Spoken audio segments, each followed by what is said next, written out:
about the multi-ethnic versus multicultural, because I asked you about multiculturalism and you immediately went to multi-ethnic, which I think is the right way of talking about it. And the reason is that in Europe, during periods of mass legal, not illegal, but legal immigration, several people who nobody would describe as culture warriors or far right or anything like that, including people like Angela Merkel, David Cameron, were forced to concede that multiculturalism has failed in Europe.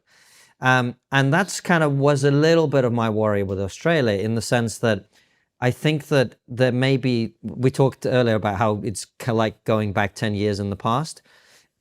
I just got that little bit of sense, the illegal immigration issue is different, that there's a little bit of complacency about that, because when you have large waves of immigration come in from different cultures, from different religious backgrounds, and you don't encourage assimilation, you are going to create problems that then will result in a Brexit Trump-style response. Maybe, yeah. I don't think it's a non-issue. You're right that I specifically chose the word multi-ethnic because I'm in Europe. UK, I think it's in Europe, but in my brain it is. And I do think the word has different valence here, largely because probably of that Angela Merkel speech where she was talking about multiculturalism. I don't believe that we should be aggressively trying to get people to abandon their home cultures. I believe in multiculturalism in the sense that I love living in a melting pot. I love being close to a neighborhood where I can go to, and the signs are in Mandarin, and then the translation underneath the Mandarin is in Korean, and there's no English translation at all. Like I like that. I like living in a place where the food is incredibly authentic and it feels like you're bumping into the chaos of humanity. Where I think you have to draw the line is that there are fundamental principles that we all agree on in this country, right? Men and women are treated equally. Gay people, it's fine to be gay.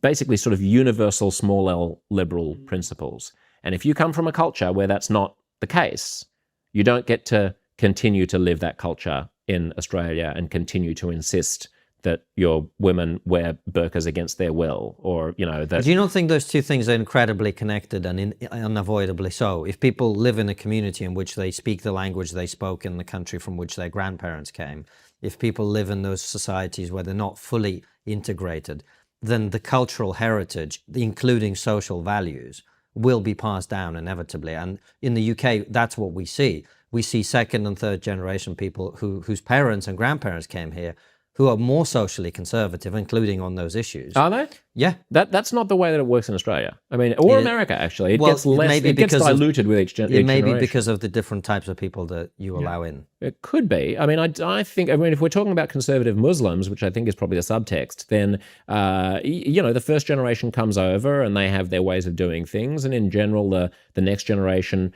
by necessity, bumps into more people from more different cultures and more local Australians. They consume the public news. So I suppose the question really is there a maximum kind of cap on the number of people who you would bring in from particular cultures because the pace of dilution of their conservatism is too slow for a liberal democracy to be able to sustain? Assuming the dilution is going to continue over long periods of time as their percentage of the population grows rapidly, yes.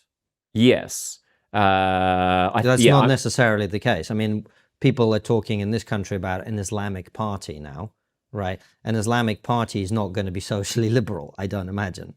Do you see what I'm saying? Well, I don't know. I mean, if it's an Islamist party, it's obviously not going to be socially liberal. If it was to represent British Muslims broadly, then who knows? What, really? Is that funny? Is that a pun line? Come on, mate. Come on. Let's look. This isn't just about Islam. Like my in-laws are socially conservative Orthodox Christians. If there was an Orthodox Christianity party of Britain, they would be socially conservative. Definitely. But you didn't say an Orthodox Muslim party. You just said a Muslim party.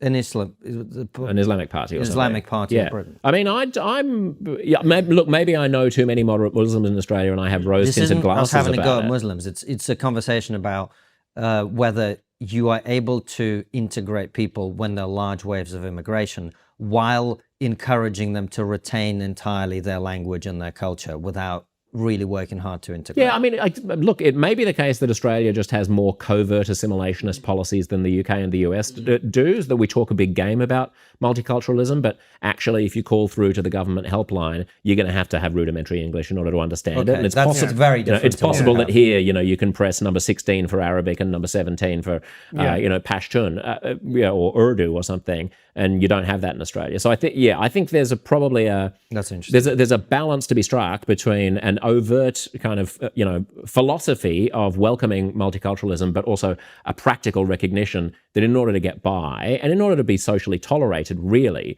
you're gonna have to join the mainstream. Will everybody? No, but the force is strong enough, the centrifugal force, to pull you out of the bunker and into mainstream Australia. I have sufficient faith in that I think that Australia can do it.